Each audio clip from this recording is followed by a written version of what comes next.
최대 위기 상황에 봉착한 김정은. 이번에는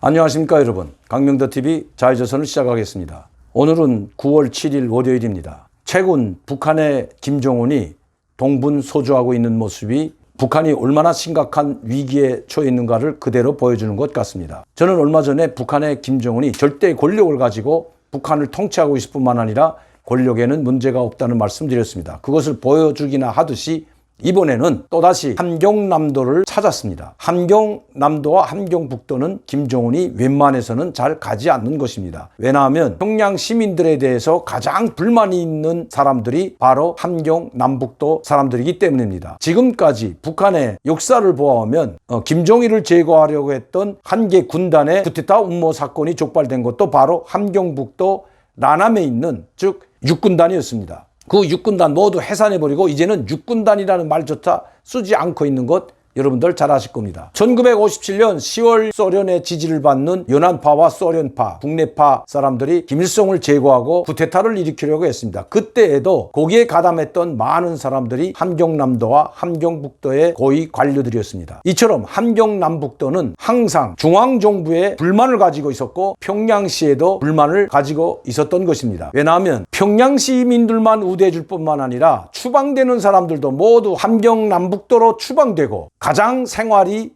열악한 것이 함경남북도였기 때문이었습니다. 그들은 말을 못했을 뿐이지 항상 속에는 불만을 품고 있었을 뿐만 아니라 폭동소요와 같은 일들도 끊임없이 일어난 것도 바로 함경남북도였습니다. 때문에 김일성도 그렇고 김정일도 그렇고 김정은 시대에 들어와서도 김정은이는 함경남북도를 방문한 적이 별로 없다는 것입니다. 그런데 이번에는 작심을 하고 함경남도에 내려가지 않으면 안 될 상황에까지 처했다는 것입니다. 지금 북한은 그야말로 최악의 위기 상황에 봉착해 있습니다. 현재 북한은 유엔 제재로 말미암아 모든 무역 활동과 국제사회와의 교류가 완전히 전면 차단된 상태입니다. 그러한 상태에서 지금 해외 나가 있던 근로자들까지도 모두 철수하지 않으면 안 되었던 것입니다. 이런 상황에서 지금 북한은 외화가 고갈되고 심지어 김정은 통치 자금까지도 말랐다는 이야기 여러분들께 여러 번 드렸습니다. 거기에 엎친 데 덮친 격으로 또다시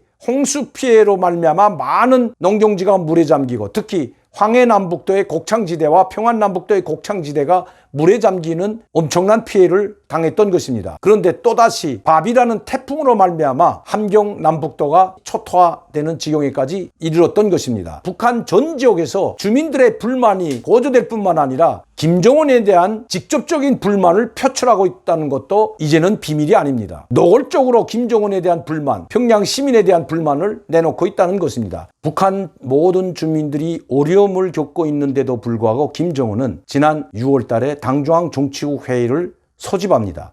이 회의에서 주요 안건이 평양 시민들의 생활을 안정시킬 뿐만 아니라 먹는 물 문제와 남세 문제를 거론합니다. 평양 시민의 먹는 물 문제와 남세 거론을 한 정치국 회의는 저는 여태껏 보지 못했습니다. 평양 시민만 북한 주민이냐 공화국 국민이냐는 불만의 목소리가 나오게 된 것도 당연하다는 것입니다. 주민들이 원성이 높아지자 김정은은 바로 함경남도를 찾았던 것입니다.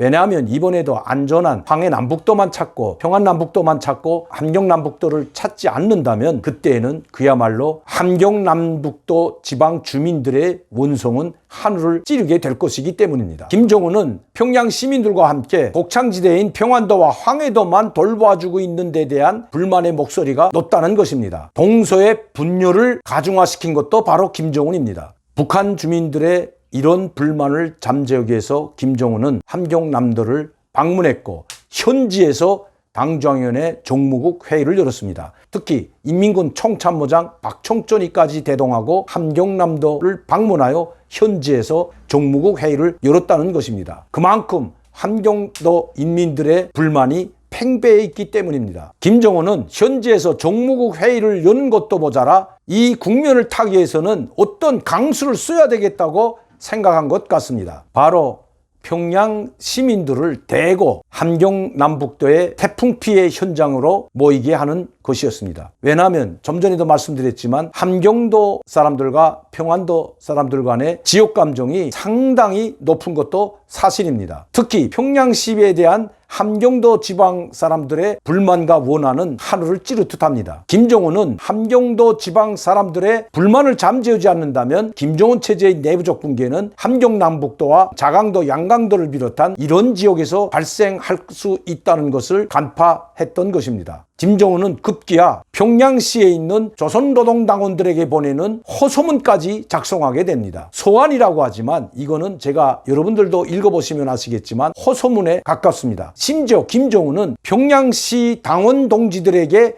부탁한다고 했습니다. 그리고 평양시는 가장 우수한 당원들이 있다고 했습니다. 김정은은 이 편지에서마저 함경도에 있는 당원들과 평양시에서 살고 있는 당원들의 차이와 격을 떨어뜨리는 자기도 모르는 실수를 범했던 것입니다. 최고 종의 당원들이라고 하면서 축켜 세우면서 여러분들이 태풍 피해를 입은 함경 남북도 지방 주민들을 도와준다면 이것은 그냥 도움으로 끝나는 것이 아니라 일심단결, 대단결의 기회가 될 것이라는 말까지 했습니다. 얼마나 평양시와 그리고 함경 남북도 간의 지방 간의 차이와 격차와 그리고 지역 감정이 심했으면 이런 말까지, 이런 호소까지 했을까요? 김정은의 편지를 보면서 호소하고 부탁한다는 말을 보면서 한 가지 놀라운 사실을 발견했습니다. 지금까지 김일성이나 김정일은, 즉 엄청난 권력과 카리스마, 리더십을 가지고 통치하던 이 두 선대 지도자는 부탁한다는 말을, 당원 동지들에게 부탁한다는 말을 한 적이 없을 뿐만 아니라 저 역시 들어본 적이 없습니다. 그리고 당원 돌격대를 조직한 적은 있습니다. 1989년 13차 제3개 청년학생 축전을 맞으면서 광복거리 건설을 할 때 바로 당원 돌격대를 조직했습니다. 이것은 평양시 당원들로만 조직된 것이 아니라 함경 남북도, 평안 남북도를 비롯한 전 북한 지역의 당원들을 뽑아서 당원 돌격대를 조직했던 것이 있습니다. 그러나 이때도 부탁하거나 호소한다는 말은 없었습니다. 특히 편지 같은 것은 더욱이 없었습니다. 이번에 수도 당원 사단을 조직하려 한 데는 바로 당창건 75도수를 맞으면서 인민군 부대들이 군사 포레이드에 집중되어 있기 때문에 또다시 군부에 이 피해 현장을 맡길 수가 없는 상황이기 때문입니다. 김정은은 자기가 최대의 위기에 봉착해 있음을 스스로 입증한 것입니다. 또한 이 소환을 만들게 한 사람은 과연 누굴까요? 김정은의 리더십을 볼 때 김정은의 머리에서 나오기는 이런 절묘한 한 수를 김정은이 생각해 낼 수 있을까요? 저는 김정은의 머리에서 나온 것이 아니라고 생각합니다. 그러면 이 최대 위기를 돌파하기 위한 이 절묘한 수를 누가 생각해 냈을까요? 저는 이 편지를 이렇게 작성해서 평양시 당원들을 동원시키자는 말을 할 수 있는 사람, 김정은 주위에서 이 김정은에게 직접 건의로 할 수 있는 사람 있다면 딱 한 사람 있습니다. 저는 절묘한 한 수가 바로 김여정에게서 나왔다고 보여집니다. 그럼 김여정은 지금 어디에 있을까요? 김여정은 김정은의 권력을 나누어서 통치하는 것이 아니라 김정은의 지시를 받아서 지금 당창건 75돌 기념 행사를 준비하고 있고, 당창건 75돌을 맞으면서 군사 퍼레이드와 100만 군중 시위, 집단 체조와 같은 행사를 바로 김여정이 직접 조직 지휘하고 있다고 합니다. 지금 김여정은 낮과 밤이 따로 없이 이 행사 준비에 몰두하고 있다는 것이 북한에서 온 소식입니다. 현재 김여정은 김정은이 나타나는 화면에서는 사라졌지만 결코 뒷손으로 물러나서 조용히 있는 것은 아니라는 것입니다. 최대 위기 상황에 봉착한 김정은, 이번에는 이 위기 상황을 돌파할지 주목되는 시점입니다. 오늘도 강명도TV 자유조선을 시청해 주신 여러분들께 진심으로 감사를 드립니다. 감사합니다. 이 우리 흑마늘 골드 진액 식전에 두시면 더 효과가 좋습니다. 이 흑마늘 진액 골드를 한 달만 두시면 기력이 회복될 뿐만 아니라 감기도 예방할 수 있고 면역력을 높여주기 때문에 어떤 바이러스가 들어와도 자체로 우리 몸을 보호할 수 있는 그런 기능에 참 좋다는 겁니다. 항상 저를 사랑해 주시고 격려해 주시는 여러분들께 진심으로 감사를 드립니다.